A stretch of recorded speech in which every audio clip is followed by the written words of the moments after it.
O que acontece quando um ramo do cristianismo começa a ver seus próprios fiéis, migrando para outro? Pois é, hoje a gente vai mergulhar num artigo que analisa exatamente isso.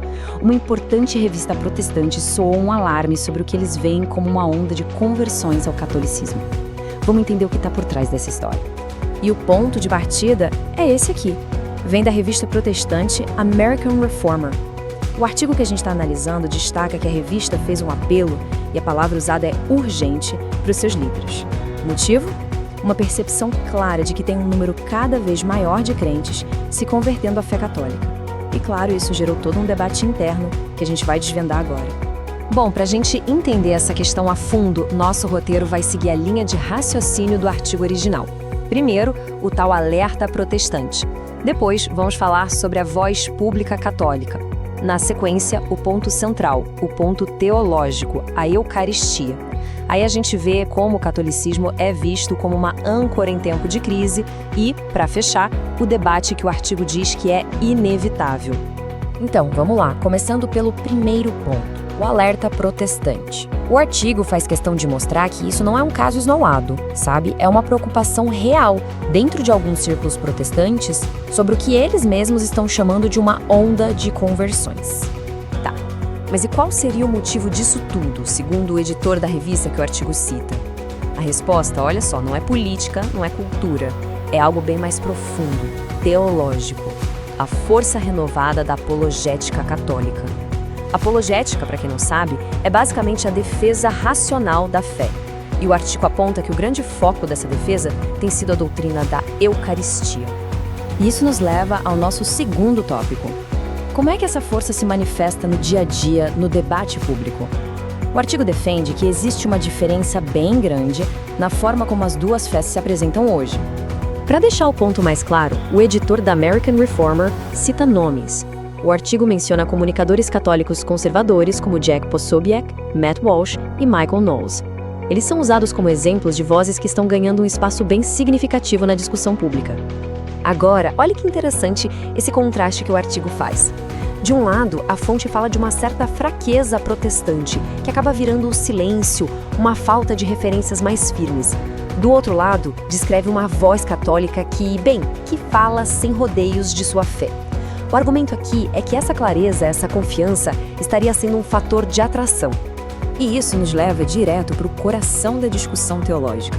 O ponto que o artigo chega a chamar de golpe mortal e de a principal pedra de tropeço para o protestantismo nesse debate todo.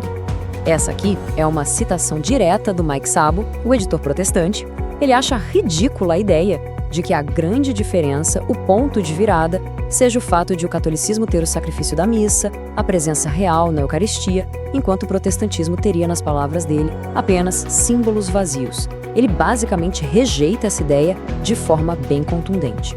E só para todo mundo ficar na mesma página, vamos definir esse termo aqui, presença real. É a doutrina católica que diz uma coisa, extraordinária. Que na Eucaristia, o pão e o vinho se tornam de verdade, literalmente, o corpo, sangue, alma e divindade de Cristo. A crença aqui é que não é um símbolo, é uma realidade. E aí que está o pulo do gato do artigo que a gente está analisando. Ele argumenta que, ao negar essa realidade, o protestantismo acaba ficando sem o coração da fé cristã. A ideia é que um memorial, mesmo que seja muito importante, mas que seja só simbólico, nunca vai poder substituir a crença num milagre real, que acontece ali, no presente. Vamos agora para o nosso quarto ponto, que usa um exemplo bem prático para mostrar por que algumas pessoas estão buscando essa estabilidade. O artigo usa o que ele chama de colapso doutrinário na comunhão anglicana como um estudo de caso. O texto lista uma série de mudanças que ele classifica como concessões ao mundo moderno dentro do anglicanismo. Coisas como a ordenação de mulheres para serem bispas, a bênção para uniões de pessoas do mesmo sexo e a aceitação do que a fonte original descreve como ideologia de gênero. O argumento do artigo é que essas mudanças teriam provocado uma fuga de fiéis. E aqui vem a conclusão do artigo sobre esse tema.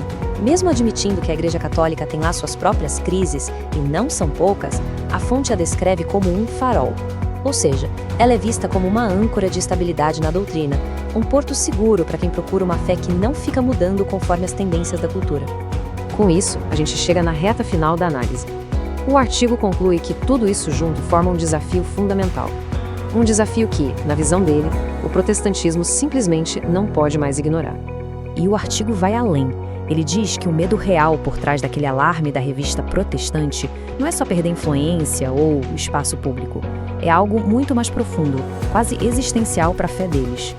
A lógica final que o artigo apresenta é basicamente essa. Primeiro, sem a Eucaristia como presença real. Segundo, sem a autoridade de uma igreja unificada que se vê como fundada por Cristo, o resultado, segundo o autor, é que o projeto cristão, com o tempo, acaba se diluindo. E assim, essa análise toda nos deixa com essa pergunta bem provocativa no ar.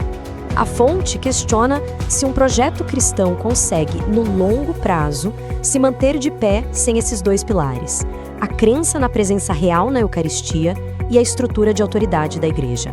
Uma questão que com certeza ainda vai dar muito o que falar. Curtiu o vídeo? Então não esquece de seguir a gente.